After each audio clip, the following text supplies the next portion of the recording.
અમરેલીમાં ભારે વરસાદ પછી તારાજીના દ્રશ્યો. ગ્રામ્ય વિસ્તારમાં ભારે વરસાદ પછી તારાજીના દ્રશ્યો સામે આવ્યા છે, જ્યાં પૂરના પાણીમાં ખેડૂતોના ખેતરોનું મોટા પાયે ધોવાણ થયું. જૂના સાવર, મોલડી, અમૃતવેલ સહિતના વિસ્તારોમાં ખેતર ધોવાઈ ગયા. કપાસ અને મગફળીના વાવેતરમાં નુકસાન. નદીનું પાણી ફરી વળતા ખેડૂતોને નુકસાન વેઠવાનો વારો.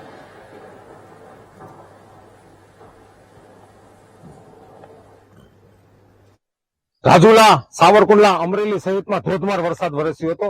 ખાસ કરી એની વિશેષ અસર છે લીલિયા, સાવરકુંડલામાં પણ ખૂબ પડી હતી.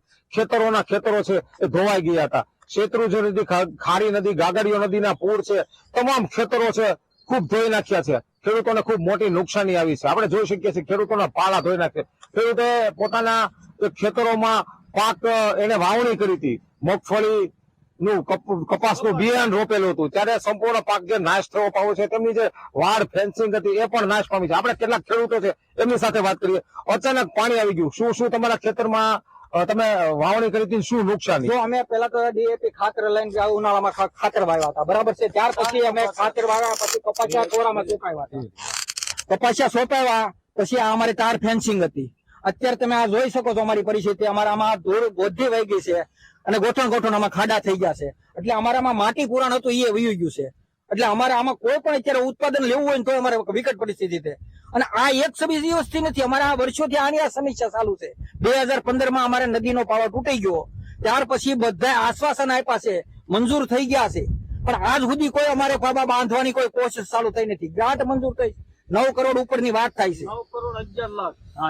9 કરોડ 11 લાખ રૂપિયા અમને એવો લોલીપોપ બતાવ્યા છે, પણ હજી અમારે કોઈ જગ્યાએ એનું કઈ મુહૂર્ત નથી આવતું. ત્યાં અટકે છે અમને કે તો અમે બધા હારે આવીએ ને એમ. અમારે આની આ પોઝિશન રહી છે હર વખતે, વર્ષો વર્ષ અમારે આ જ પોઝિશન છે. જે આ નદીનો પટ આવે છે તમામ જગ્યાએ નદીના પટમાંથી પાણી આવે છે. આ લોકોને પાળાનો મેઇન પ્રશ્ન છે. પાસ થઈ ગયેલો છે, પરંતુ સરકારી કોઈ કાગળમાં અટકેલો છે. ખાસ કરી ખેતરમાં તમારે શું નુકસાની છે? એની તમે વાવણી કરેલી હતી, હાલ કેટલું નુકસાન, વીઘા દીઠ શું થયું? આમાં પહેલા તો દેશી ખાતર, છાણિયું ખાતર ભર્યું હતું, ડીએપી ખાતર, પછી કપાસ વાવ્યો હતો. એટલે ટોટલિંગ ખર્ચો ગણી તો એનો આંકડો મળે એમ જ નથી. એ તો કેમ કે ઉનાળાની ખેડ થી માંડીને ઠેઠ સુધી અટાણે આ તાર ફેન્સિંગ કર્યું રેડિયા ઢોર ને. એટલે સરકાર જ ખોટી છે. સરકાર શું માંગ છે હવે તમારે આમાં કઈ સર્વે? અમારે પાળો જે અમારે મંજૂર કરે, અમને નુકસાન ન આવે. પેલી અમારી દિવાલનો પાળો મંજૂર, આ ધારાસભ્ય લોલીપોપ આપ્યો છે, એટલે ધારાસભ્ય ખોટા જ છે આ સમયમાં. મહત્વની વાત એ છે કે કોઈ પાળો મહત્વનો છે. પાળો નથી એટલે નદીના પાણી ખેતરોમાં આવે છે અને ખેતરોનું ખૂબ ધોવાણ થઈ રહ્યું છે. ખાસ કરી ખેતરોનું ધોવાણ થયું છે. કેટલી નુકસાની અને શું આમાં વાવણી ખાસ હતી, સિઝન છે વરસાદની? આમાં લાગત કોરામાં કપાસ સોંપેલું હતું. આમાં વીઘે દીઠ નુકસાની ગણી એટલે 30 થી 35-40 હજાર રૂપિયાની નુકસાની અત્યારે હોલ થઈ ગઈ છે. અને આમાં તમે આમ જોવો, અત્યારે તમારે વાવવું હોય તો આમાં કોઈ વસ્તુ કઈ થાય એમ નથી. અને આ સિઝન ચોમાસા છે. ખેડૂત જો આ સિઝનમાં જો અત્યારે નો કઈ વાવી શકે તો પછી એને આખું વર્ષ લેવું છે એની માટે. પેલો તો મેન પ્રશ્ન 2015 થી અમારા પાળો મંજૂર થયેલો છે.